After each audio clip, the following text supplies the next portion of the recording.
জাপানের উত্তরাঞ্চলের পাহাড়ি এলাকায় ক্রমবর্ধমান ভাল্লুক আক্রমণের কারণে অবশেষে সেনা মোতায়েন করা হয়েছে। স্থানীয় প্রশাসনের অনুরোধে দেশটির সেলফ ডিফেন্স ফোর্স এই উদ্যোগ নিয়েছে। কয়েক সপ্তাহ ধরে ওই অঞ্চলে মানুষের উপর ভাল্লুকের আক্রমণ বাড়তে থাকায় আতঙ্ক ছড়িয়ে পড়ে।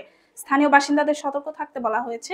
ঘন বন থেকে দূরে থাকা, রাতের পর বাইরে না যাওয়া এবং বাড়ির আশেপাশে খাদ্য খুঁজতে আসা ভাল্লুককে দূরে রাখতে সঙ্গে ঘণ্টা বহন করার পরামর্শ দেওয়া হয়েছে। জাপানের পরিবেশ মন্ত্রণালয় জানায়, গত এপ্রিল থেকে এখন পর্যন্ত দেশে ১০০টিরও বেশি ভাল্লুক আক্রমণের ঘটনা ঘটেছে, যার মধ্যে ১২ জনের মৃত্যু হয়েছে। নিহতদের ২/৩ আকিতা প্রিফেকচারের বাসিন্দা, যেখানে কাজুনো ও কাছাকাছি ইওয়াতে অঞ্চল অবস্থিত।